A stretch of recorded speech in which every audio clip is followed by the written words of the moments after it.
दूर से देखने वाला नहीं बनेगा, उसे सच्चाई जाननी होगी। आधी रात के बाद एलियो धीरे से लॉरेंजल के कमरे की तरफ बढ़ा। महल में हर तरफ सन्नाटा था। लॉरेंजल फिर से एक दीपक जलाकर कागजों में डूबी हुई थी।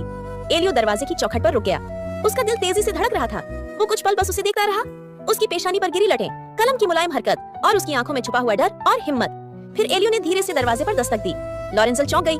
उसका हाथ कांप गया, कलम जमीन पर गिर पड़ी। वो जल्दी जल्दी अपने नोट्स छुपाने लगी, लेकिन तब तक एलियो कमरे में दाखिल हो चुका था। ये सब क्या है लॉरेंजल? एलियो की आवाज नरम थी, लेकिन उसमें रहस्य भी छुपा था। किताबें, नक्शे और ये नोट्स। तुम एक नौकरानी हो या कोई जासूस? लॉरेंजल के होंठ कांपने लगे। उसने नजरें झुका ली। मैं तो बस किताबें पढ़ना पसंद करती हूँ शहजादे। उसने सफाई देने की कोशिश की। एलियो मुस्कुराया, मगर उसकी मुस्कान में गहराई और गंभीरता थी। जो लोग सिर्फ पढ़ाई के शौकीन होते हैं, वो सफाई के बाद थक कर सो जाते हैं। रात को दिया जलाकर नक्शे नहीं देखते। लॉरेंजल की सांसें तेज हो गईं। उसने हिम्मत जुटाकर कहा, शहजादे, अगर मैं आपको सच्चाई बता दूं, तो क्या आप मुझ पर यकीन करेंगे? एलियो धीरे से उसके पास आया। अब उसकी आवाज धड़कनों से भी धीमी थी। लॉरेंजल, मैं तुम पर उसी पल से यकीन करने लगा था जब पहली बार तुम्हें चाय लाते देखा था। अब चाहे तुम नौकरानी हो, जासूस हो या कुछ और, मेरा दिल नहीं बदलेगा। ये सुनकर लॉरेंजल की आंखें नम हो गईं। दिल चाहा कि सब कुछ बता दे, कि वो असल में एक शहजादी है, कि वो एक खुफिया मिशन पर आई है, कि उसकी चुप्पी के पीछे कितनी बड़ी कुर्बानी छुपी है। मगर वो जानती थी, वक्त अभी नहीं आया।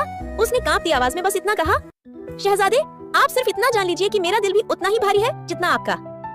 एलियो ने एक पल के लिए उसकी आंखों में देखा। वहाँ उसे न सिर्फ कोई राज नजर आया, बल्कि मोहब्बत की चमक भी। उस रात दोनों कुछ बोले नहीं, मगर उनकी खामोशी ने उन्हें पहले से ज्यादा करीब कर दिया।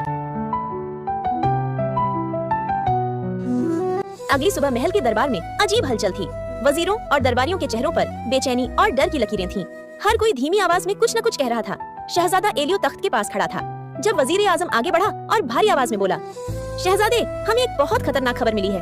एलियो चौंक गया। क्या खबर? वजीर ने गहरी सांस ली और कहा, हमें पता चला है कि दुश्मन देश की शहजादी भेष बदलकर हमारे ही महल में मौजूद है और उसे जासूसी के लिए भेजा गया है। ये सुनते ही दरबार में हलचल मच गई। सब एक दूसरे से सवाल करने लगे। ये कैसे मुमकिन है?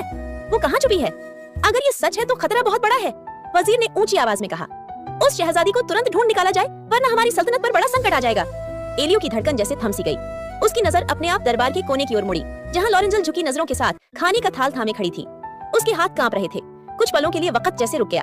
दरबारी बातें कर रहे थे, शोर मचा हुआ था, मगर शहजादा एलियो की निगाहें सिर्फ लॉरेंजल पर टिकी थीं। एलियो धीरे धीरे उसकी तरफ बढ़ा। पूरा दरबार उसकी ओर देखने लगा। लॉरेंजल ने नजरें झुका ली, मगर जब एलियो उसके बिल्कुल करीब आया और उसकी आंखों में झांका, तो उसकी सांसें थम गईं। एलियो की आवाज फुसफुसाहट से भी धीमी थी, लेकिन उसमें एक अडिग यकीन झलक रहा था। तो ये तुम हो? लॉरेंजल की आंखों में डर और आंसू दोनों चमकने लगे। वो कुछ कह न सकी। एलियो के होठों पर हल्की सी मुस्कान आई।